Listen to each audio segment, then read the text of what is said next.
I'm saying you could also have a system like this for Melee where you have like a distribution of across tiered the tier characters. list? Yeah.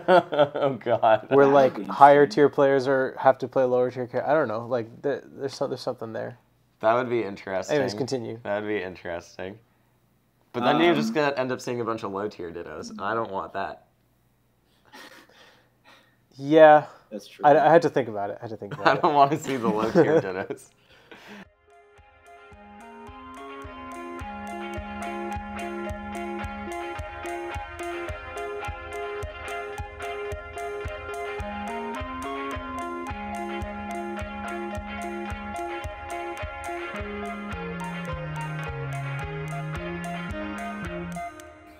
Hey guys, welcome to Analog episode 19. We're here with our special guest, Contra Kelly, one of the co-founders and leaders of Endgame TV, noted TO in the Oregon Melee scene, in the Pacific Northwest in general. I have been to one of Contra Kelly's tournaments, and I've also been to a tournament in Oregon that was not run by Contra Kelly, and I can tell you, the difference is astounding. Okay, to be fair to them, that was a standout bad performance, but thank you very much. Yeah, I'm Connor. It's me. Without naming any names, there was a 12-man bracket that took 4 hours to run. Wow. That's an accomplishment. The bracket might have been bigger than that, but there were like 12 people left in bracket at that point, and it did take 4 hours to run. That is quite an accomplishment. Anyway, that was like 3 years ago. It's different now. Okay. My greatest memory of that was actually when you killed Aiden. You murdered Aiden. That was I did hit Aiden with the with a warlock, full wizard warlock punch. Yeah. Warlock punch. Yeah. Wow. Yeah.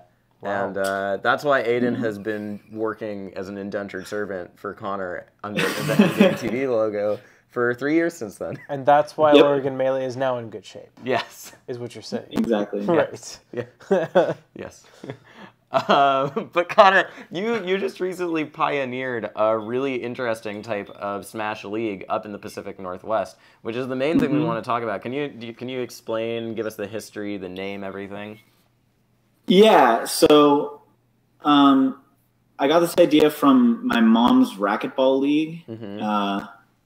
And so the concept, I didn't invent this concept. I'm not claiming to invent that. Right. But I've never seen it utilized in Smash before. And when you use the term league, I think a lot of people think of it as like a circuit, but it's not like that. It's really localized, and it doesn't even do very well, I don't think, on a grander scale unless there's a lot of interregional travel going on. So basically, the idea is that everyone signs up at the beginning of the season. Everyone is assigned a different skill level, and based on their skill level, they're put into a different tier where everyone of that skill level plays everyone else in that skill level throughout the season. So the other cool thing about it, besides getting to play roughly even matches against people that are your skill level, is everyone in that skill level is put on a different team. Right. So, for example, the one season that we did had 5 teams of 9. So everyone in your team, is a different skill level than you. So you can ask someone better than you to practice for a certain matchup or whatever. Ask them for advice. Or you can help out the lower level players if you're, tier 1 player or whatever. And then you have reason to be rooting for specific players on your team in their different tiered matches. Right, exactly. Yeah. So the reason I, thought I needed something like this was because the community in Portland specifically has been having trouble having people come to stuff consistently, and also we're not really getting a lot of newer players staying with the game. We'll have some people come once, but for a while, no one would come after their first event. That sounds like an issue a lot of regions are happening. Yeah, I think it's widespread. Yeah. So I figured, one of the big reasons new players don't want to come back is because they're losing so badly and that people aren't, all that willing to practice with them. So I think some people have the mindset that, I need to practice myself. I need to be better. So I don't really have time to train up these new players. But if if in this format, we've given them this motivator to actually make their teammates that are lower level play as well as they can. So I know you can't pull it up, but I have an example where it basically explains that everyone's point values at every level matter the same amount. So I guess I skipped that part. The way it's scored is for every win in your round robin pool for your tier, you get assigned points. For example, if it's best of 3, then a win is 3 points. A loss is 1 point, and if it's 2-1 but you lost, it's 2 points. So at every level, that's true for everyone. Cool. A 2-1 win is 2 points? A win is 3 points. But in this example, I see. But taking a game is getting 2-0'd is -1. You can't lose points. So losing is worth a point just because you played the set. Okay, I see. It's so that you don't, just decide not to play sets. Yeah. Right. Because you'll lose or whatever. Right. But that's true at every level. So, the best player in Oregon, he can get at most the same amount of points as anyone else in another tier. Right. So he can't carry. He not. Yeah. Yeah, not necessarily. And in fact, in season 1, the first season, the best player in Oregon's team didn't win. And that's Fat Goku you're talking about, yeah? Yeah, Fat Goku. Steven. His team didn't win. It was very close, but Interesting. They didn't win. So my favorite thing about this is it just supports more unity, even among, obviously there's crews of people that play together all the time and practice all the time. The way I formatted it is people from different parts of the region were assigned to the same team so that they would practice together, talk to each other, get to know each other better. Yeah. So let's take a look at the. So who ended up winning? So the team that ended up winning was actually Team Sheridan, the doctor's office. Yeah, let's go. And looking at the point totals, I've got it up on my screen here. Sheridan himself scored the second most points in Tier 1. Okay. He lost to 2 of the players, but beat the other 2 and actually went to Game 5 with Fat Goku. So he got a lot of points off of doing well in sets that he lost. And then in the first 2 tiers, actually, Team A, which is the second place team, Fat Goku's team, both the players swept their tier. So they got the most possible points. But Team D had, pretty good showing across the board, while Team A had a few really, best performances in their tier versus a few not so best performances. So the thing that I think made the difference was I know Sheridan hosted a fest for his team at his house and had everyone come, and he, went into detail with a lot of the lower level players about how to play certain matchups. And he has a deep cast, so he played a lot of his secondaries to warm people up for their matches. Yep. The legendary can multi-shine, can't wave shine Falco.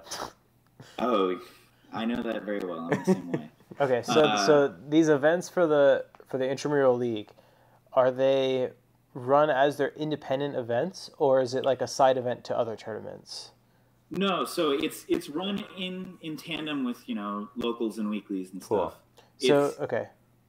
It's just kind of an additional side bracket type thing. But this one lasted 6 weeks. So at each local, was there like one set of round robins per tier per local, or was it all tiers played their round robins at every local?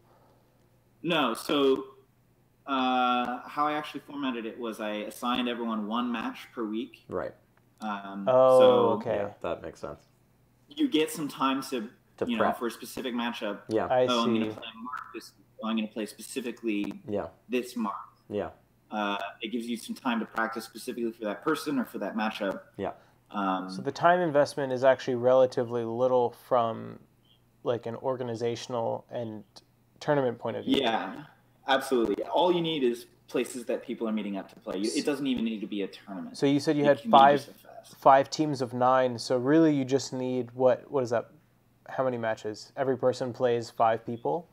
4 people? Every person plays 4. 4? I think it's 90 matches. 90 matches total. 90 matches with 9 per event. Because everyone plays 1, right? It's 9 levels, 9 tiers of 5. I mean, each individual person. So there's. Yeah, I'm trying to get each person plays 4 matches. But I mean, at one event. No, at one event, like some people played a bunch of their matches at one event, but for the most part, you play 1 match per week or. Okay, yeah. Mm-hmm. And that's one of the changes that I'm going to do for next season. I think I'll talk about that later. Okay, but it's around 20. If it were everything, it would be what, like. Well, you said 100. It's 90 matches in total, right? So divided by 6, it would be 15 matches in a week. Mm-hmm. Yeah. 15 matches a week sounds about right, actually. Yeah. And did you usually have those matches like streamed? Did you pick 1 or 2 that would be streamed, or did you just kind of have people just get them done? So we streamed what we could. The one problem is the local that I run doesn't usually have a stream set up. Mm-hmm. So we weren't able to stream everything. Well, that kind of works out then. You don't have to worry about it. Yeah, it was something to not worry about, but I think it's something we can improve upon for next one. Mm-hmm. Okay.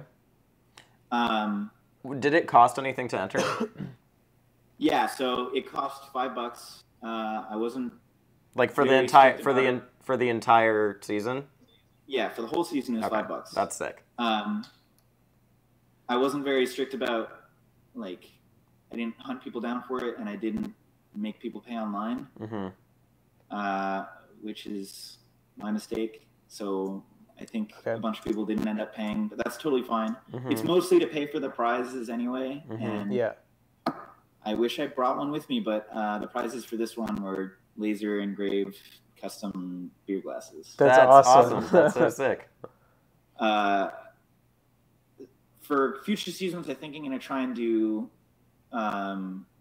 custom-made T-shirts for the team that wins. That'd be great. Yeah, I think the teams should get make their own T-shirts, or wear jersey them exactly at every event. That's something that I wanted people to be doing. Yes. This season there were pretty big teams, 9 people in one team. It's a lot to organize. Yeah. And one of the changes in future seasons is I want to try like smaller teams. The only thing is, because the teams and tiers directly correlate with each other. Right. Smaller teams means fewer tiers, which means more skill disparity in one tier. That's true. Right. Yeah. Exactly. So you have to find a balance to strike. But 9 tiers is pretty huge. That means that you have definitely people playing against people really close to their skill level. Yeah, 9 cool. is definitely a lot. Yeah. So what was the range like? I mean, obviously at the top you had Sheridan, you had Fat Goku, and then what did the bottom look like? So the bottom, the bottom was trickier than any other tier. I bet. Because there were a few people that obviously I knew. They're very new to the game. Maybe they don't practice all that much. They don't have time to practice or whatever. So these people are going to be in the bottom tier. But some of the other people in that tier were just people that I didn't have any data for. I didn't have any examples of how good they are. And I had never personally played them. So there was one guy that probably was better than being in the bottom tier. That didn't have too much trouble with that one. And I'm not 100% sure what a good solution to that specific problem is. I think what I'll try and do is I don't love forcing people to like play me or someone. So I was gonna say, make them go through like an entrance exam. I mean, I don't know how else to do it if I'm lacking data points. How many wave shines can you do without messing up? Well, one thing that might be helpful is if it becomes a more institutionalized thing that goes on for a while, you could have people have battles to move up tiers. Yeah. Right? And then there's a way that incentivizes people to move up tiers, but that you also have something you can point to and be like, they're in this tier now, they're not in this tier now. Yeah. Yeah, if someone does a clean sweep in their own tier for one season, then the next season they could move up a tier. Yeah. That's actually in the rule set. What you just said, Rishi. Ooh. Cool. So the only drawback of that is if people that didn't enter the first season or previous season then enter the next season, and we already know how good they are, that kind of can change it. But yeah, for the most part, we're going to try and have people that sweep their tier move up. There were 1, 2, 3, 4, 5 instances of people sweeping. 6. Oh, okay. Wow. So it's actually not uncommon. But is one of those Steven? One of those is Steven. So that doesn't count. And that one doesn't count, right? Yeah. But some of the middle tiers, like 6 through 3, I was pretty proud of how evenly matched everyone was. Cool. I think the middle tiers, that's the one where that's where you would most want everyone to be evenly matched. So that's pretty impressive. That's cool. And I take pride in knowing everyone in my region pretty well. Good. That's sick. How good they are. Yeah. So how, it's cool to see that worked out. How were the teams decided? I forget if you mentioned it. I don't know if this is a great system, but how I did it this season was I just got on a Discord call with Steven and another top-level organ player, and we just figured out, exactly based on like people's relationships, people's where people lived in the city. We had some like friend groups stay partially intact, but for the most part, we didn't want like 7 people of the 9 being all friends. Yeah. We felt like that would exclude the other 2. Yeah, for sure. Totally. A lot of people asked when I was announcing and planning this if they were going to draft their own teams, and I kind of wanted to avoid stuff like that, just so that it didn't come down to I don't know any of the people in this tier, so this one. Randomly. Yeah. I do feel like my scene is pretty mature, and they wouldn't really treat it like that, but I just didn't want that to be in the realm of possibility. Yeah, totally. Yeah, sure. I got you. I have to say, so the one thing this is reminding me of a lot, actually 2 separate ways, is the way that a lot of interesting Pokemon events happen in terms of Pokemon singles on Smogon and stuff. So first of all, I'm in a Pokemon draft league right now where you draft Pokemon, so that in itself is just a really basic comparison. But also, Smogon will run a bunch of tournaments where you are in teams with a team leader, and you collaborate with your team leader in terms of making the sets for your Pokemon, preparing for your opponent each week before you do it, and different people play literally different tiers because, it like Pokemon, which is different because there's the skill disparity doesn't come into effect there. But you could do that. You could do that. Yeah. But no, people will do that too. There have been Smogon things where you draft people of like lower skill level too to teach them. So I think I'm saying you could also have a system like this for Melee where you have like a distribution across of tiered the tier characters. list. Yeah. Oh god. Where like higher tier players have to play lower tier characters. I don't know. Like there's something there. That would be interesting. Anyways, continue. That would be interesting. But then you're just gonna end up seeing a bunch of low tier Dittos, and I don't want that. Yeah. That's true. I had to think about it. I don't want to see the low tier Dittos.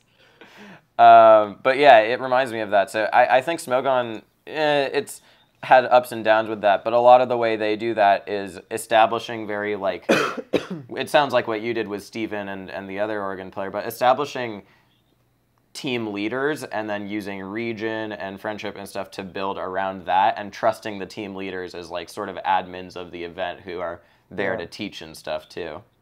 Yeah, and I had assigned team captains for every team, but I think I wasn't. I didn't hold them accountable enough. But it worked out for the most part, you know. Was the team captain always the best player? Another one of the issues that we ran into was people aren't good. We use Facebook mainly to communicate among the teams, and people people just don't use that. Gotcha. So for the next season, I've built a Discord that I'm hopefully can have more interaction with. Was the team captain always the best player on the team? No. In fact, in only one circumstance was that. Okay, cool. What happened? So there was like a clear leader person for each team. Yeah. In most cases. And it wasn't. Only once was it the best player on the team. Okay, cool. So we're kind of like marching through the logistics of this, but I just want to say while we're talking about it that I think this is a super cool idea. Yeah, it's fucking awesome. And I think like the more we talk about it, the more like ideas are racing through my head. I feel like every region should just have some variation of this system.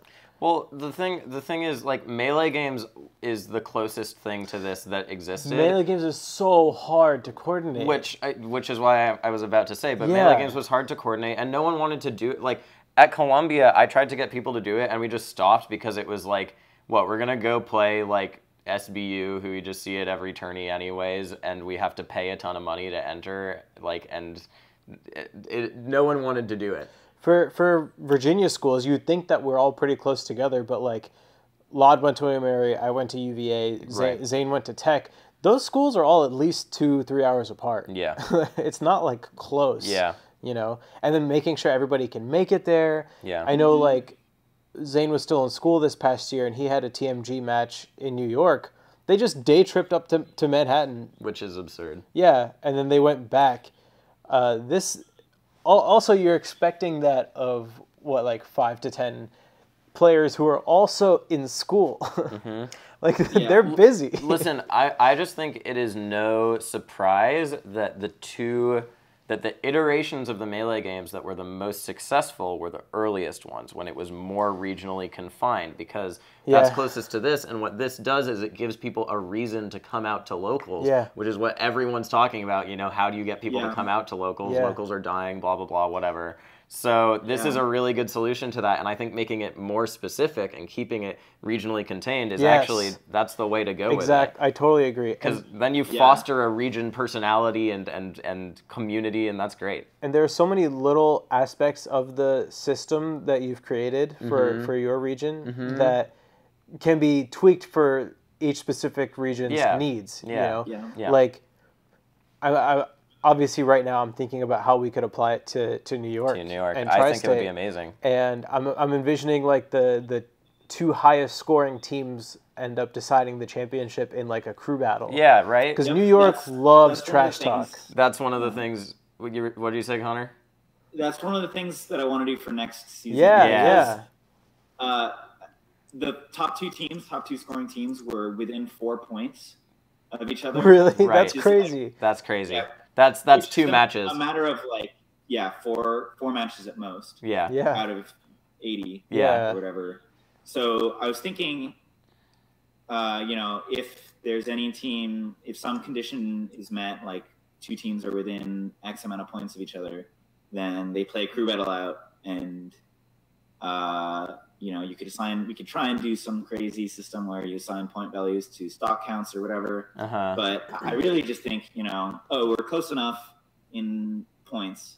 Let's just decide it on a crew battle is more epic. Yeah, that's sick. Yeah. That's so sick. As like the climax of the season. And then you have whatever, you have your laser etched beer glasses like on the CRT.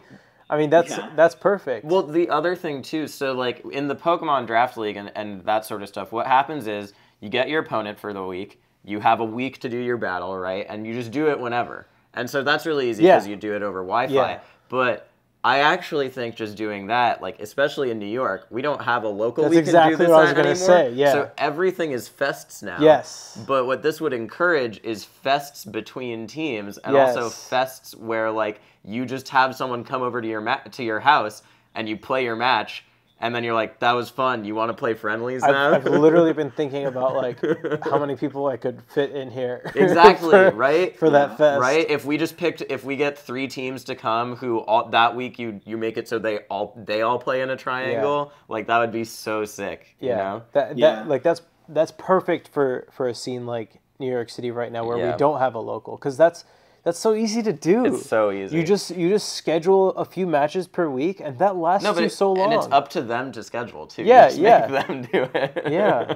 Yeah, that was one of my favorite parts. I didn't have to say, hey, Joe, you have to play Carter right at this specific time at this place, and if one of you can't make it, that sucks. You lose. Yeah. I just left them to figure it out. Right. Yeah. Perfect. You set like deadlines or something. Yeah, that's the thing. I think I didn't set a deadline for any individual matches. Okay. I said all matches must be complete by August 12th. So someone could have waited till August 11 and played all their matches. Okay. Yeah. But even then, it's only, 4 matches? For that one person? There were a few cases. Huh? But I said even in that case, like for one person, you're only playing 4 matches throughout the entire season. Yeah, that's true. But for bigger, if it's a bigger... tier, like for next season, if let's say we do 8-man tiers, you have to play 7. Oh, that was my other question. So did you set a cap on entrance for this, or did you? I set a cap of 100, but we only had 45. I didn't think it would hit 100, but I needed something to say. Okay, any more than this, and it's gonna go too crazy for me to deal with for our first season. I think just in terms of the timing thing, there's a way to implement it where it's like, I understand where, like, I have a week, I can totally have a week where I just can't play Melee. Yeah. Like, I'm so busy and I just don't have that. But you can be like, hey, you have 2 matches to play, you have 2.5, you have X days to do them, and have momentary, like, periodic deadlines in between, and I think that would be good. Yeah. That's a good point, actually, periodic deadlines. I didn't think about that. I was going to say another thing. Yes. About numbers, because it has to be sort of a specific divisible number. Right. Like we had 45 entrants, which is 9 times 5, right? Right. If it's like a prime number or something not easily divisible, then you run into some logistical issues. And there's actually a solution found already. Ooh. Which is basically some people will just have to play in 2 different tiers at the same time. Right, which means double the matches. That makes sense. Oh, no. So, we had 45. If we had 44, 4 times 11, 2 times 22. Yeah, that's fine. Those aren't numbers that you can divide. So we would have to, duplicate an entrant and make it 45. Yeah, okay. Like yeah, I got you. That makes sense. Okay, so you mentioned, what worked and what didn't work? Let's just get right into that, because we talked a lot about the logistics, and we're both thrilled about the concept. But what worked and what didn't work? Okay. So, like I said earlier, lots of people aren't very communicative on Facebook, and that was our only means of communication among teams. It's Melee games all over again, dude. Yeah, that was a huge setback for one specific team. They had one person just never respond to anything, and I don't know exactly what happened, but I suspect it was someone that saw the Smash GG, saw that it was, didn't require online payment and registered, but then forgot about it. Luckily, that was the only instance of that out of 45 entrants. That's pretty fucking good. Yeah. Yeah, and the team that had that, 0-point value tier didn't even get last. They got 4th instead of 5th. So it didn't matter. Yeah. No. So that's one of the big issues. Another one is at the end of the season, there was lots of scrambling to get matches done. So like the last week or two were just a lot of people saying, oh, no, I need to play my match. And ultimately, there was a situation where neither person that needed to play a match could show up to an event. Mm-hmm. So I wasn't sure how to resolve that. And I didn't set in place a system for resolving issues like that prior. So I had to, on the fly, decide that, it's a double DQ. Neither player gets points for that. I think that's the right way to handle that, right? Yeah, I agree. Yeah. If the only thing is we have to be careful because if someone thinks, this guy's going to 3-0 me, it'll be more worth it to dodge him, and then we both get DQ'd and no one gets points. Yeah, but then, like when that happens in Pokemon tours and stuff, you just show a screenshot that shows that you tried to reach out to the person and they dodged or didn't respond, and then it's fine. Yeah. Yeah, that's kind of how we decided it for the most part. I just said that, if you've had 6 weeks to play your matches, if you don't make it to this last event and your opponent does, then they get the points and you don't. They get the win points? Yeah, they get full points. Okay. Mm-hmm. Another thing that I didn't mention was net play is banned. You can't play net play sets through this. I agree with that. Yeah, for sure. That kind of defeats part of the purpose. Yeah. And I think, if the scene were healthier, then I would allow it. If I knew that people weren't going to say, I'll just do net play instead of going to anything. Mm-hmm. If I knew that wasn't the case, then I would allow it. But I'm pretty sure it's not. Or it is. Yeah. So those are the things that went wrong. But what I liked about it was, there wasn't a huge blowout. One team didn't destroy all the others. It was actually really close. Yeah. Most of the matches did get played. Of the 90 matches, only 10 didn't get played, which I think is a pretty good ratio. Really good, and that's considering you had one person who just didn't play any of their matches. Yeah. So it's only 6. Yeah, it's really only 6 other than that. That's really good. Yeah. How many of those happened at the very end of the season? That's a good question. I actually didn't check, but I would say probably 60% of the matches were done within 2 weeks of the final cutoff. Okay. So obviously lots of them were done in the last couple of weeks, but out of 6 weeks, that's not bad. That's the last third. Yeah. It's almost standard. So what was the feedback like from the players? Lots of people were really enthusiastic about it. I had a whole thread about it. Let me go pull it up. For the most part, people were positive about it, and they were looking forward to future seasons. Here we go.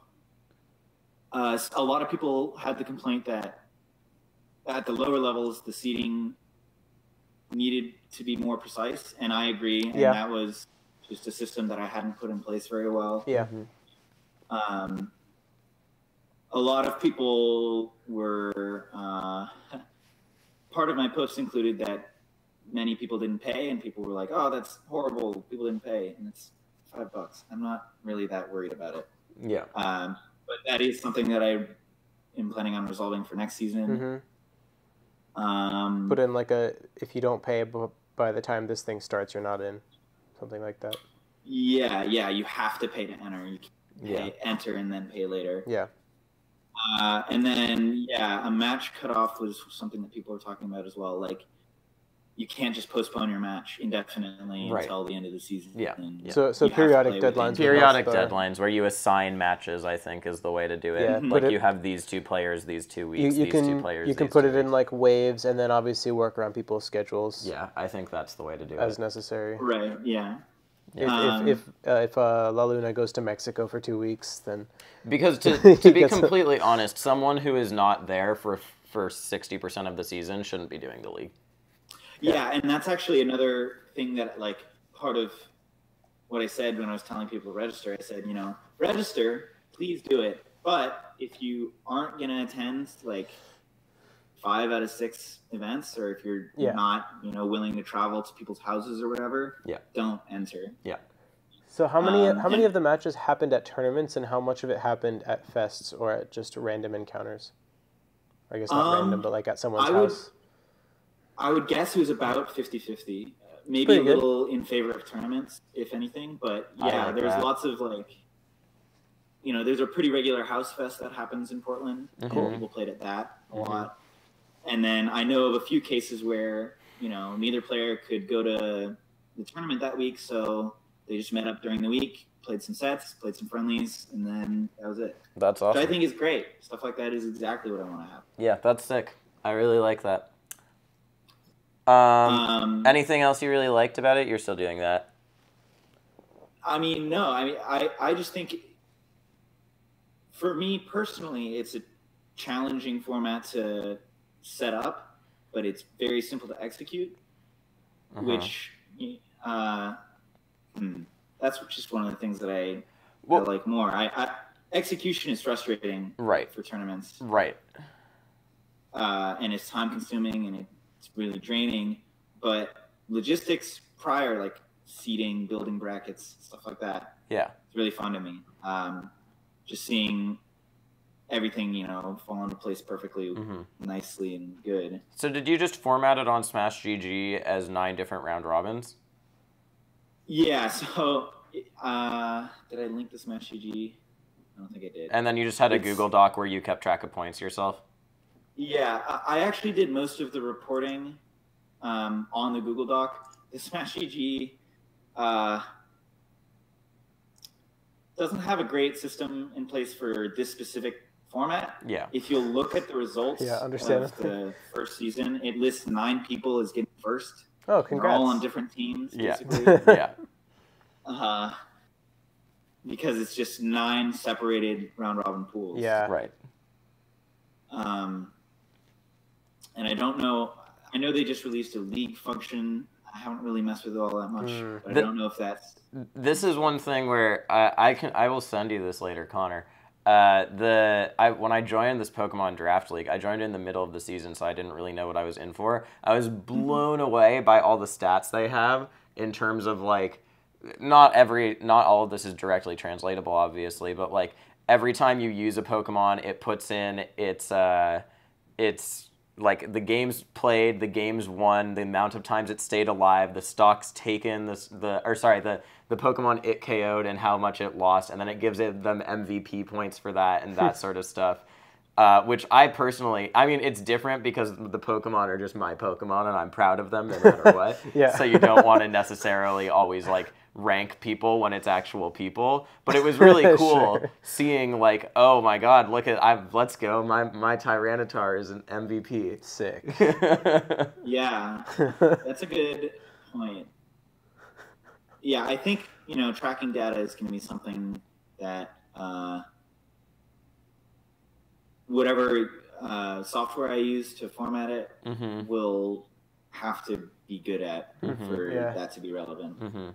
And, unfortunately, it doesn't really seem like Smash GG can track the data all that well right now. Yeah, Google Docs, I think, is probably the way to go. Yeah, and who knows, maybe there's another thing coming. We'll see. Oh.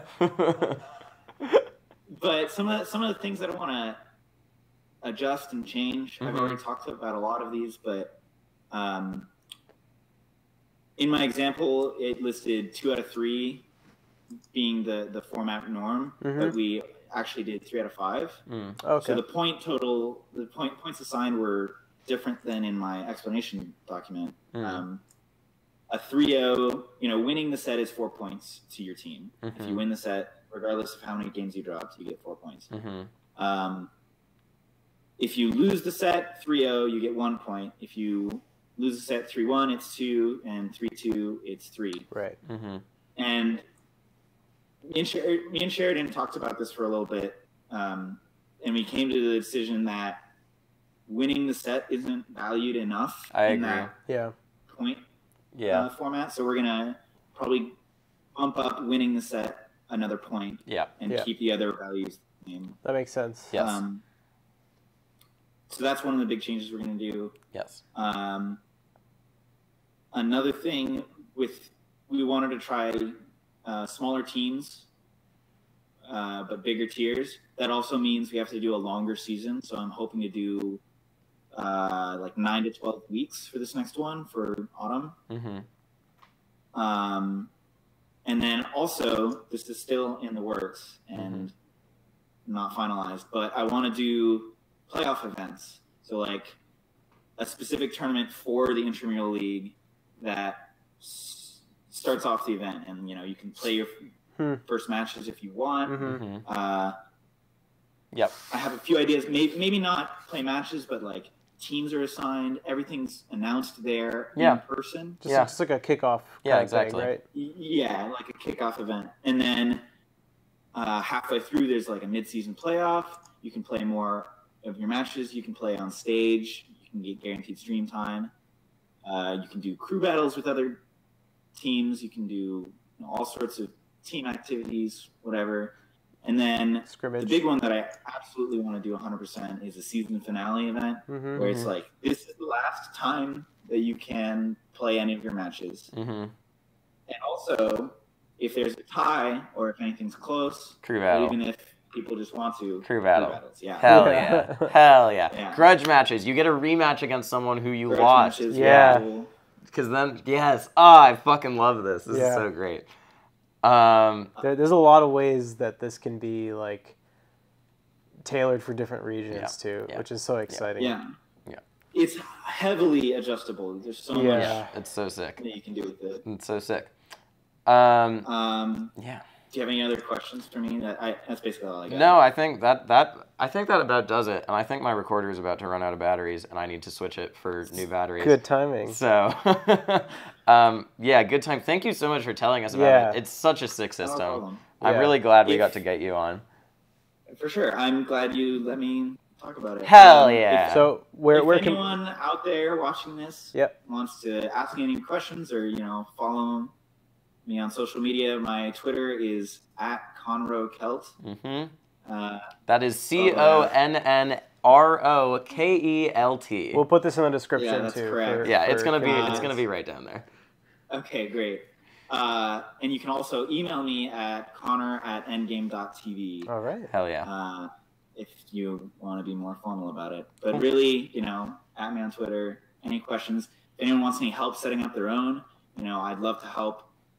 Let you figure it out and format it or whatever. Just reach out for sure. Cool.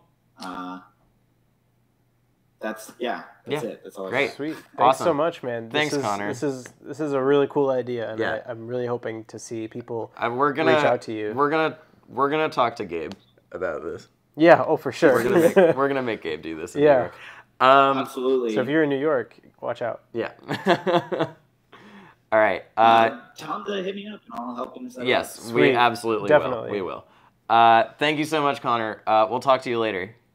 All right. Yeah. Thanks for having me on. Yes, absolutely. Right. See you, dude. See ya. Sick. Great. Okay, we're gonna take a quick break, you guys. I'm gonna switch out the batteries in my recorder. Gonna be talking about Heir soon, so stay tuned.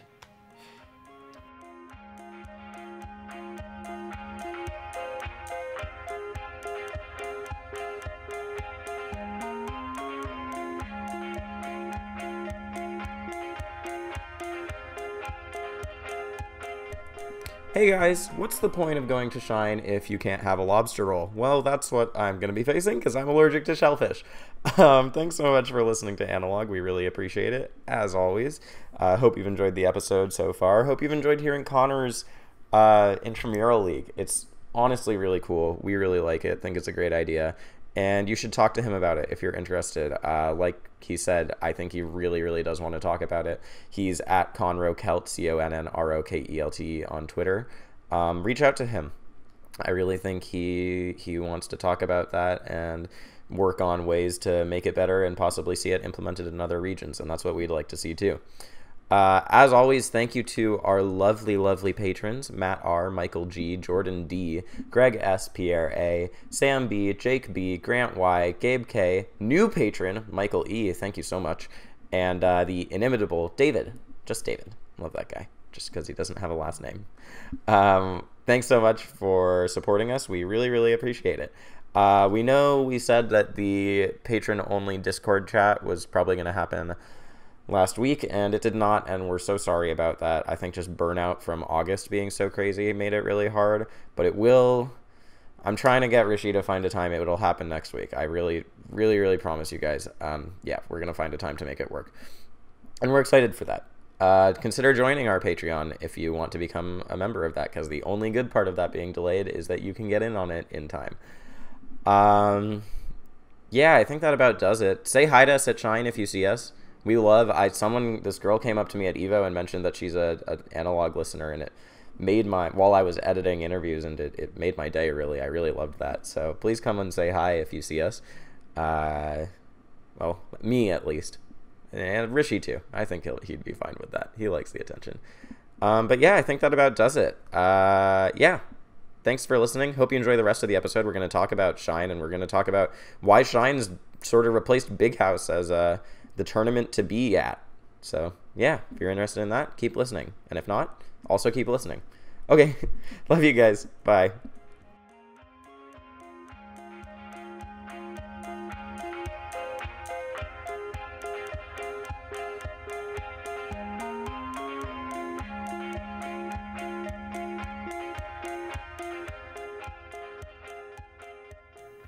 Hey guys, welcome back to Analog, episode 19. Thanks so much again to Connor for joining us and telling us about that super cool idea. I honestly didn't know much about it at all until he explained it to us. It's super sick. I think it's so great, and I know that the alarm bells went off in both of our heads. That was like, we need to do this. Not this could save New York Melee, because I don't know what's going to do that.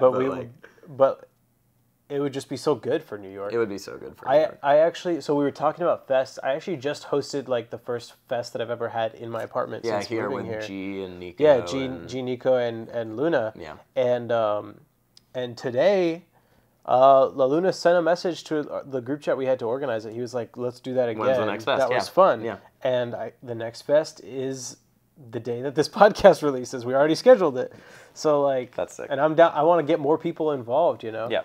Well, New York has a long history of being a fest-centric region because it's easy public transport and stuff, but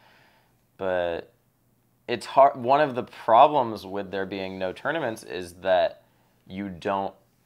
Now it's like if someone were to join the scene, I don't know how they would start going to fests. Like, you post in NYC Melee or whatever. That's very true. But what? No, you're not going to start hanging out and getting Facebook messages from people right off the bat. But something like that is just like open to everyone. Then you start to make friends, and then you have fests that aren't for the competition either. That's great. And if you hear about something. Like let's say they host another Pioneers bar tournament for fun in the middle of the season. Someone new shows up, they hear about this event, and then they start keeping track of it as a spectator. We have like a Google spreadsheet where you keep track of the standings. Yeah. And it's something people get involved in. And honestly, I care at this point so little for like the results of locals. Yeah. And like I have so little motivation to go attend them. Yeah.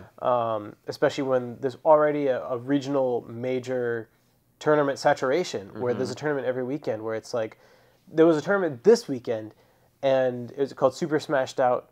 Smuckers went, Hacks went, but I didn't go because every other weekend in August I'm traveling to a major, right? Right, yeah.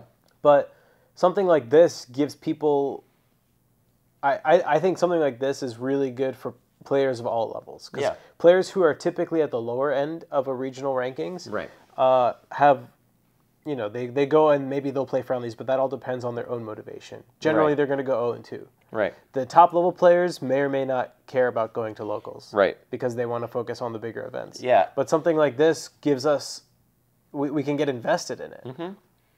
It's cool. I think this is so sick.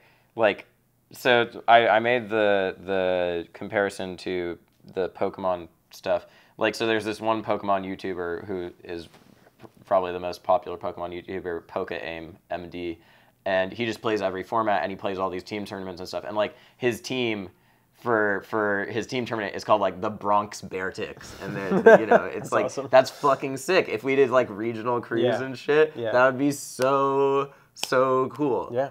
The Fire Island Foxes. No one's from Fire Island. It's completely this gay vacation spot. But yeah. I was trying to think of a joke. I mean, crews are so built into the Melee community's core. Yes. And it's definitely like an aspect of the Melee community that I want revived. And speaking of crews and the Melee community's core and events that are doing a lot to revive that, Heir 5. That's right. Yes. Heir 5 was this weekend, yeah. and it has proved that it is the best Melee tournament in the world. Apparently. Yeah. Yeah, from everybody who goes there. Everybody who goes is like, this is the sickest tournament in the world. Did you see Reno's... Okay, so Johnny became an honorary Irishman over the weekend. Oh, you mean Johnny O'Kim. Johnny O'Kim, yes, became an honorary Irishman. He walked up to the stage, definitely a little bit drunk, with an Irish flag draped around. And did you see Reno's tweet about the song they were doing for him? They did Zombie by the Cranberries. Oh, I did see. But it was in my head, Johnny, Johnny. Just hearing the crowd at Heir is easily one of the best parts of watching the event. Oh, the fucking Professor Pro chants are so dumb. I love it. Yeah. And the Swedes go nuts when Dady won, when Dady beat Prof. Oh my god. Heir is clearly the coolest. I actually am gonna. I want to go next. And year it was so in bad. a tent. Yeah, it's in a tent. I mean, everyone's just getting sloshed. I really want to go next year. I really hope that I'm in a position where I have time to travel intercontinentally. And then and that there's not tournaments like before and after. Right, because it's insane. It is so ridiculous that Johnny and Wes went. But that's because they've been before, and they know it's the best tournament. They knew what they were going into. Yeah. Armada was there. He decided not to enter because of burnout. Leffen was there, decided he was going to treat it as a vacation first, tournament second, and then just won anyways without dropping a set. Although I will say, do you think if Leffen had been treating it as a serious tournament, we would have gotten as good sets between him and Westballs? I mean, probably not. Right? Probably not. No. But Westballs was also playing really well. He was playing really good, except he almost lost to Tech. But also Tech's crazy. I didn't see that. Yeah, but I heard that. I really just had the tournament on in the background for the most part, so there weren't a lot of sets that I was really paying attention to the gameplay. I did watch Wes versus Triff, at least a few of those games pretty closely. Yeah, he bodied him. He played really clean. This is I don't think any... Wait. Do you know what my favorite part of the entire tournament was? Okay, I was with you and someone else at Evo. And I said, when we were at dinner with Fendi and Slime and everyone, I said, in the Luxor. I said, in 1 month, people are going to start saying the thing about Westballs, where they say he's actually a really defensive player on commentary all the time, and they say it for a year, and they're going to start saying that about Zane. I said, in 1 month, people are going to start doing that. It's going to be some tournament where Toph is on commentary. It was not Toph who said it. He did not bring it up. He was at this tournament. He was at this tournament, but Wes was on commentary. Zane wasn't even there. And someone went, yeah, you know, Wes is actually a really defensive player, which is the thing everyone says about Wes now because it started as a counterpoint. And it is sort of true, but, you know, it's a meme because also it's like, you don't need to say it every single time. Right, And then they went, kind of like Zane, who, you know, is really defensive too, but once he gets the grab, he just kills you. Wow. And I think it was I like all the EU commentators. It was either like Mr. Love or Mahi or something who I love. So Westballs is the Zane of Falco, where instead of a grab he's going for shine. Yes. Or down air or one of those other combos. But I actually, you can attest to this. I said this at Evo. I said in a month someone is going to say this. And you were 2 weeks. It was less than a month. Less than a month. 2 weeks later. I knew it was going to happen. Yeah. But Wes bodied Triff. He did. He bodied him. He did. He played that matchup beautifully. Oh, I forgot. We saw Leffen versus Chillin, the run back. Leffen versus Oh my Chillin, gosh. Samus. I have to say, I was expecting Chillin to start Samus, and props to Chillin for not starting Samus. Because then you're dodging it. Yeah, you're dodging. Yeah. He picked the blue fox that Leffen left him with so many years ago. Yeah.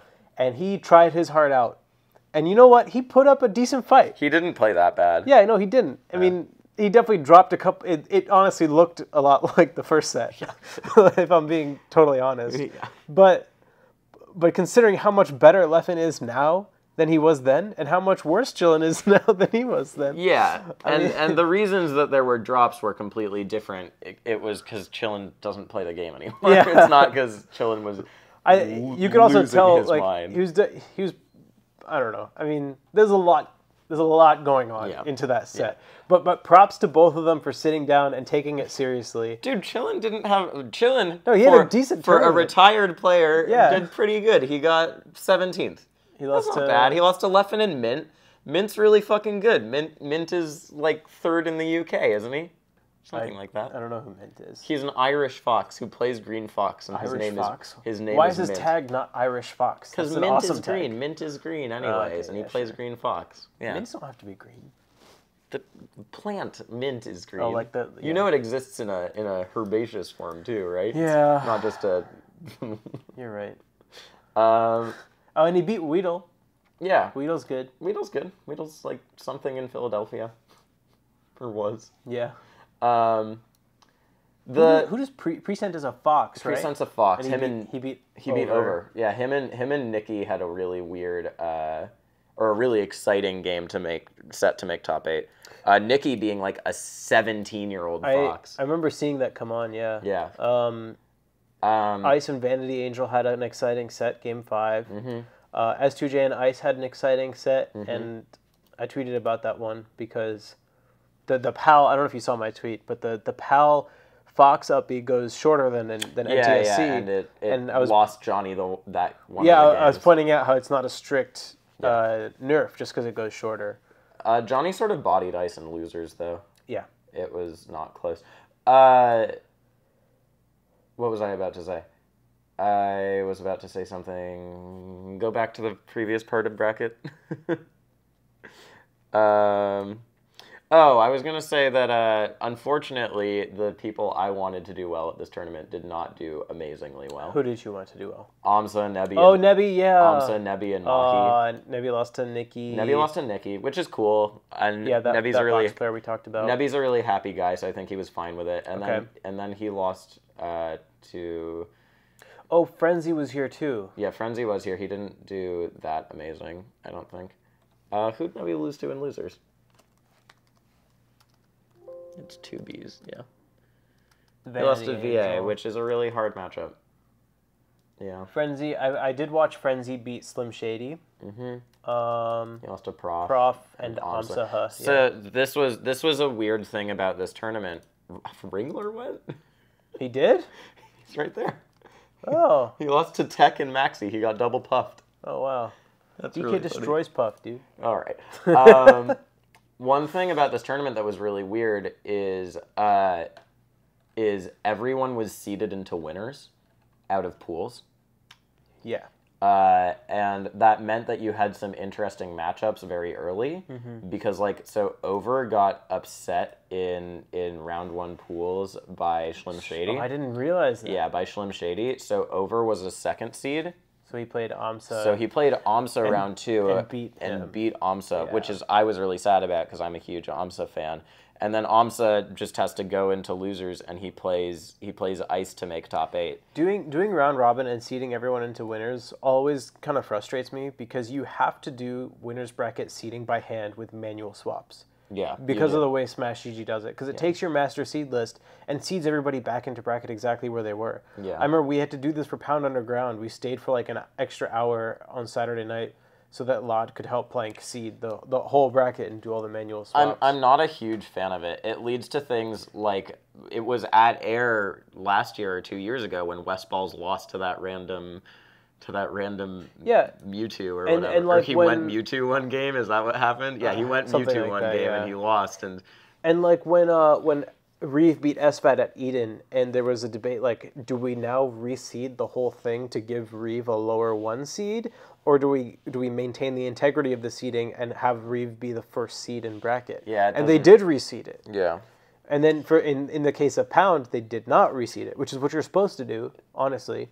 And that turned into me fighting Slox in round 2 of the whole bracket. San Diego has done this.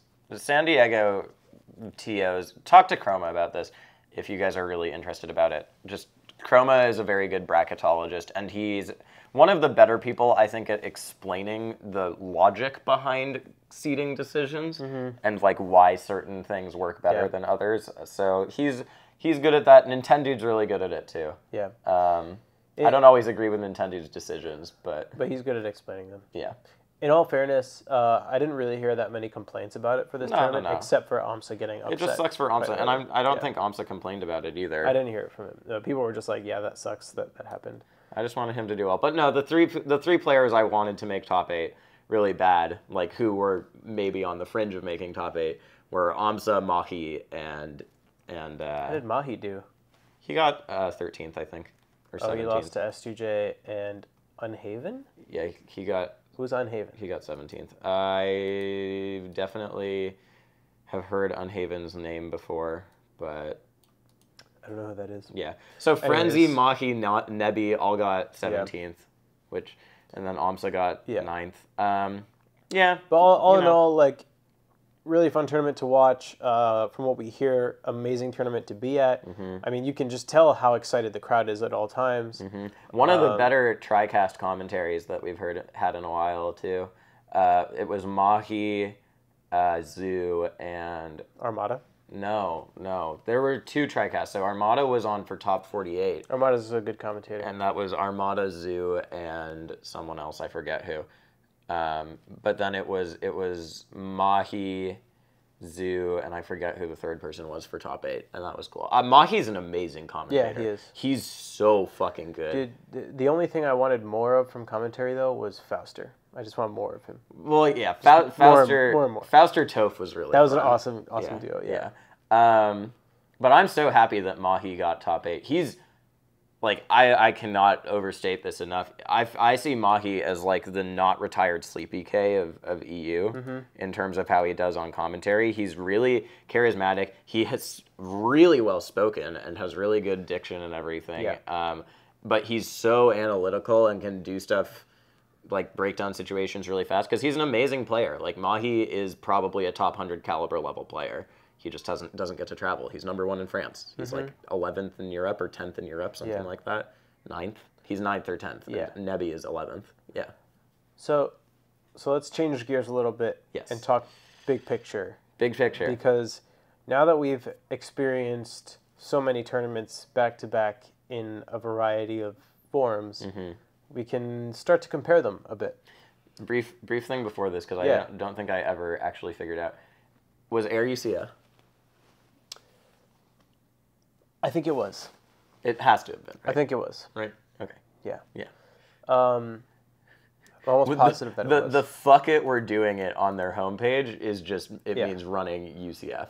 Fuck it, we're doing it. That's what it says. I'm going to Control F UCF.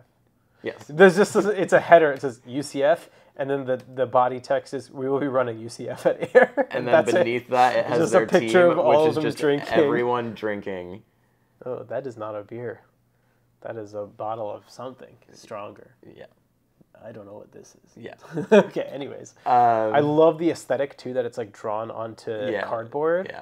Okay, well, let's get into this. So they also, this is the last thing. Yeah. They had one of the best overlays I've ever seen. Oh yeah. The only thing I didn't like about it was the way that it marked game count. I thought that was not well implemented. I couldn't tell what game it was. Yeah. But once you saw it. But the switch, they had like little pictures of players and stuff in between matches, and the characters and the flags and the sponsors. They showed it was Twitches. So well done. Yeah. It was an amazing overlay. So shout outs to that. It was Geeky Goon Squad, right? Yeah. Leva, of course. Of course. Yeah. So anyways, so far, we have had in a row Evo into SmashCon into Heir.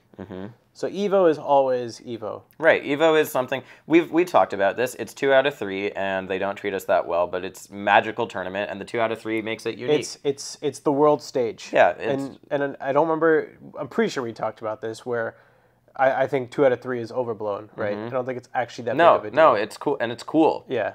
We get Swedish beating Armada with 2 out of 3. Yeah. And anyone who discredits that, I'm looking at you, JKJ. Is he discrediting that? He went on a Twitter. Come on, man. You have all year to prepare for this 2 out of 3 tournament. You know it's going to be 2 out of 3. Like, that cannot be your excuse. Yeah. But anyways, like that's another story.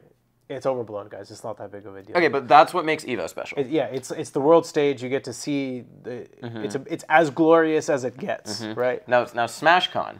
SmashCon has all the best like side events in terms of it has Smash Masters, which was bad this year, but you know it's cool. It has the combo contest, it has the Smashies, and it markets itself as a convention where you go there for other stuff. And there's arcade machines, tons of artists. The way I see SmashCon is that it's like the quintessential celebration of Smash in all its forms. Yeah, it runs a tournament for every game. It runs Brawl every year. Yeah, you know, kudos to those guys for continuing to play that game.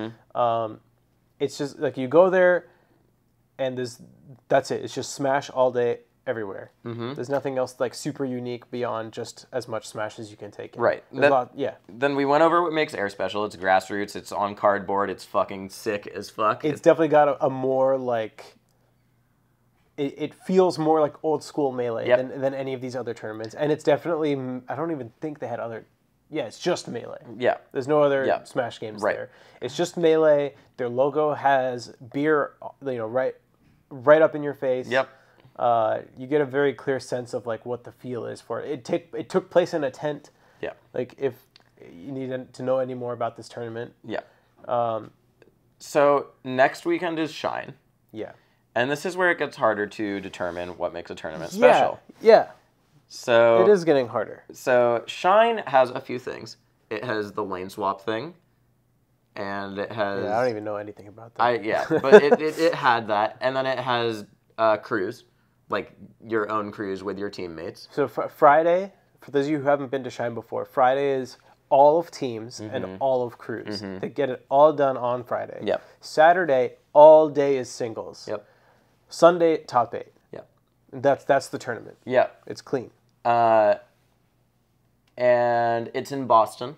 Yep. It's at a cool location. Downtown Boston. Lots of lobster roll options. So that's cool. And then before we get to the tournament that's happening right after Shine, let's talk about Genesis, which has storyline.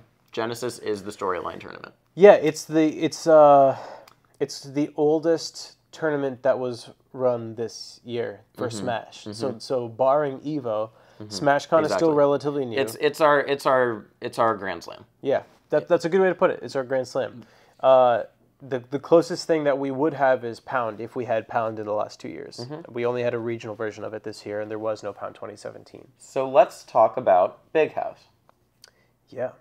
What does Big House have? Big House has regional crews where the 2 best crews in the world don't get in. Yeah, where it's compendium based. I mean, I don't know. I guess the podcast is new enough that I might not have talked about how annoyed I was about this last year, because for the first time ever, basically, you know, MDVA's S tier crew was going to be attending Big House. Like we were all confirmed, and there's you just don't get enough money to get in. And who's funding this, right? MDVA will get it in this year. You think so? Why? Because Zane exists. Zane's bigger. I don't know. I don't know if that's enough. Mango's crew didn't get in last year. Are you going to play for Tri-State or MDVA? I don't know, man. That's a good question. A lot of people would put me in Tri-State this year. A lot of people said after 1 year, go to Tri-State. But I guess I don't even know who has that decision, if it's me or if it's them. What's the MDVA crew without you? It's Zane, Lod, Junebug, Chew, and probably Jerry. That's so funny.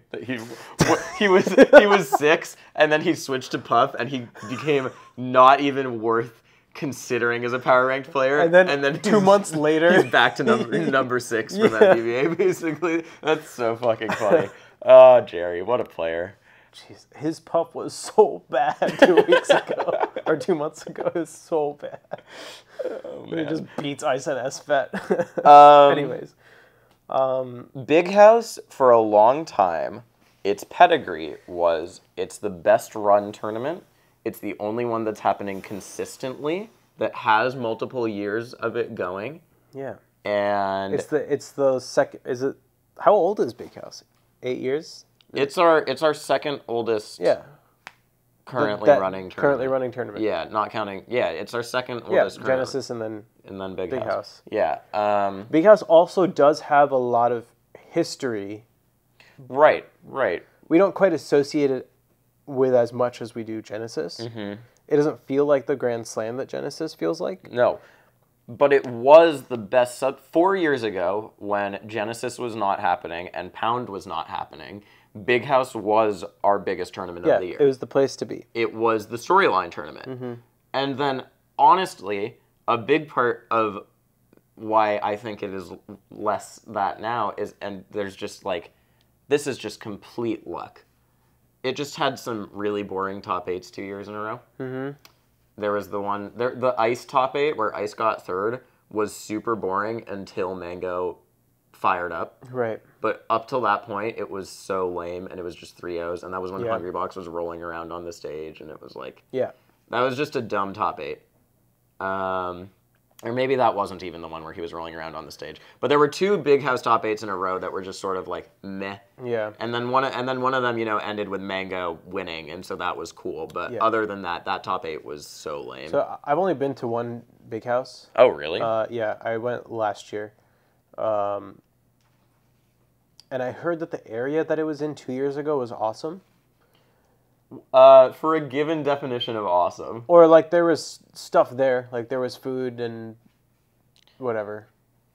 Sort of. So passable, I'll say. Okay, so Big House used to be in Dearborn. Okay. And it was at a gigantic hotel.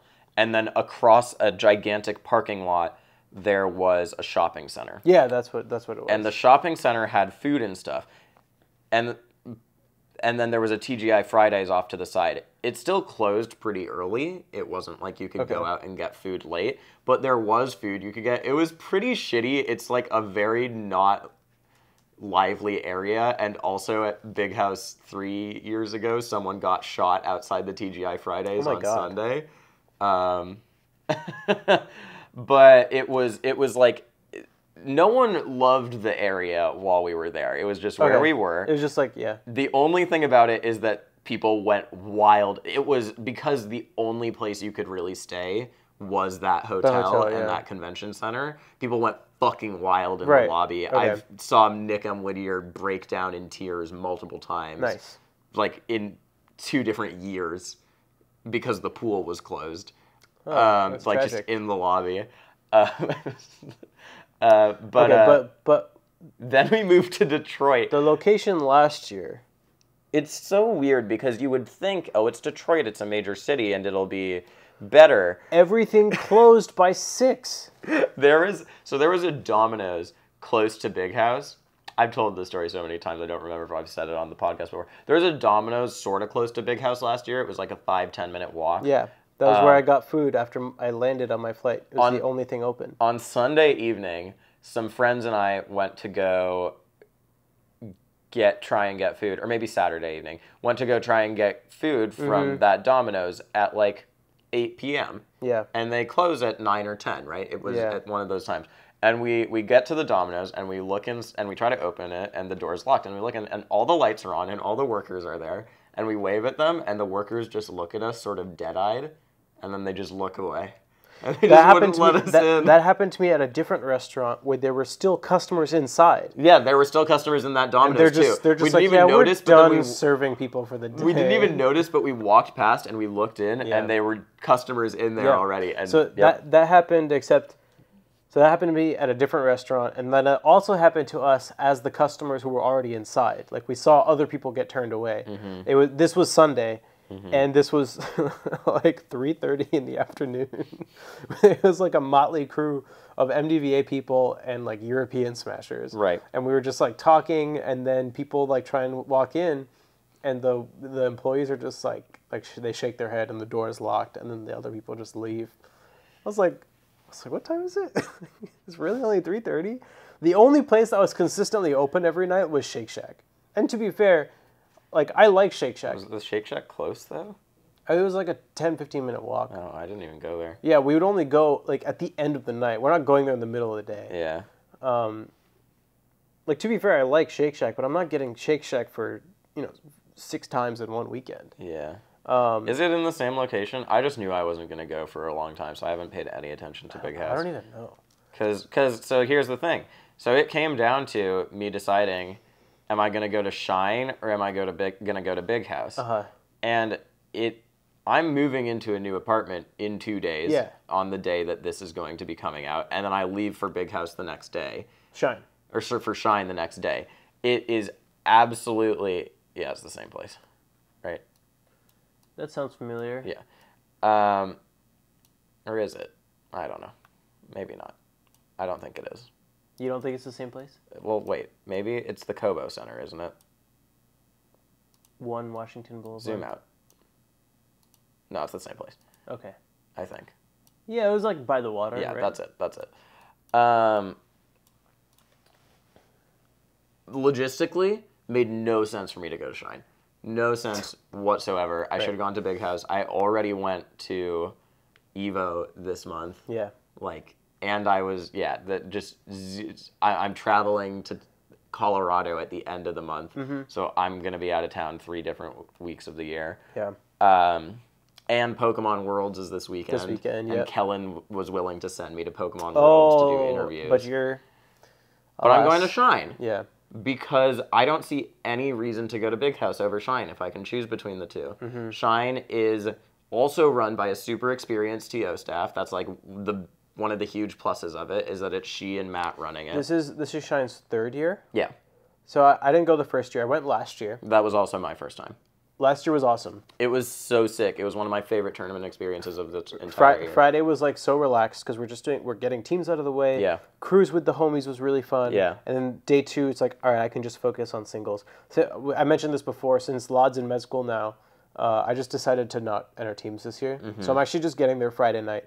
And then Saturday I'll be, doing my thing. Well, and for me, it makes Friday so sick because since it's only teams and crews, I can do so many interviews on Friday. Yeah. Everyone's going to be free on Friday. I actually need to plan that soon. That's not the case for Big House. And obviously, that's not the biggest deal, honestly, to have everything start on Friday. And especially for big tournaments, you do the best that you can. But, Vlad and I may not be able to do teams again at Big House this year. Because Vlad might not be able to get there until the afternoon, and if everything starts in the morning, he might not even be able to do singles. I don't know. I mean, that's not really their fault, but that's just feels bad. It's no, and can't do this. Rob's a great guy, and I hung out with Rob at Evo, and I didn't bring any of this up, but I want Big House to do well because there are so many, right before Big House got sort of pushed into this situation it's now in where it doesn't have any X factor for it, it had Lucky West Balls, which, in my opinion, Lucky West Balls into Lucky Mango is probably one of the greatest 2-set series things ever played fucking ever. Lucky West Balls at Big House 4 is one of the sickest. Big House 4 is the Big House that we think about. It's one of the sickest sets of all time. And then Lucky Mango is also so sick at that tournament. Yeah. Well, it's not like there's anything that we're saying that's inherently wrong about inherently wrong that Big House is doing, right? It's just it's missing that extra bit that other tournaments seem to have. Okay, 3 years ago, this tournament run super well and on time and clean was enough reason for Big House to be the most respected tournament in the world. And then since then, Nintendo runs SmashCon now. Yep. Matt and she run Shine, and Genesis came back. And Genesis isn't even always that well run. Yeah. But Big House doesn't have anything going for it anymore. Big House was also kind of sticking out a bit at the end of last year as a vanilla tournament when UCF was on the rise. Because Shine ran UCF. That was the first tournament with UCF. Yeah, although, to be fair, Shine should not have run UCF. I don't mean because of the Leffen thing. I mean because they had literally just put out a statement saying that the rule set was to not use UCF. Regardless, everyone loves UCF. I agree. I agree. But also in agreement to an extent with your statement, that version of the UCF would freeze with Yoshi. So it's a good thing Amsa wasn't there. No, but that's. I don't blame Rob. I don't think it stands out as a non-UCF tournament because Rob had literally just signed a thing that said, I think that our rule set for tournaments doesn't use UCF. Yeah. It was really weird that Matt and she then decided to run UCF a week after releasing that. Yeah. I remember it sticking out to me. Okay. I don't remember all the specifics. Okay. But you know I love Dashback. I know you love Dashback. Yeah. I don't know, though. It's hard for me to, despite that, to just say I'm not going to go to Big House. No, yeah, you probably still will go to Big House. I'm not, but I don't do this as big a thing. You know, I don't go to every major. So. Yeah. But it was the first major of this year that I even considered skipping. Yeah. And that's not just, you know, for Big House reasons. That's because I also want to consider other stuff in my life. But I don't know. I'm not really sure. Also, in all fairness, I don't think everything for Big House, I mean, obviously, not everything for Big House has been announced yet. Right? Like, there's still a lot that they are going to put forth in terms of, like, actual details for the tournament and how it's going to be run. I'm sure things are going to change some way or another. Yeah. For good or for bad. Yeah. This is basically just a conversation on how we perceive tournaments. Yeah, yeah. It's just something I've been thinking about for a while. Same. Like, yeah. I was still on the fence because I was like, I know it'll be better for me if I go to Big House than Shine in terms of logistics. Like, I'll be less stressed. Yeah. And then you know what it was? Shine announced that Beyond the Summit is producing the event. Oh, I forgot about that, dude. Yeah. That's a big thing. And I was like, okay, I know what I'm doing. Yeah. Yeah. Yeah, that's it. I hope Rob thinks of something. If there were a way to make regional crew battles hype again. The thing is, so many of the players in regional crew battles don't even want to do it. I know, yeah. That's what makes it so shitty. Especially because singles is going on that day. If they changed the format so regional crews were on Friday. And no singles. And no singles, yeah. I mean, so basically, if it were Shine's schedule. If it were Shine's schedule, but it was regional crews replacing, like, the Crews. Yeah. The crew bracket. Yeah. Yeah. Potentially. I don't know. That's a little bit of an oversimplification because a lot of top players don't do the Shine Crews bracket because they want to do teams. Yeah. Well, no, you can do both. Teams is like finishing as Crews starts. Oh, really? Yeah. I don't know then. I don't know. I'm not sure either.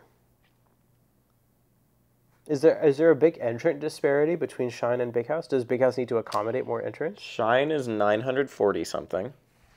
I can't imagine Big House is that much more from Big House 7. Yeah, if we look at Big House 7.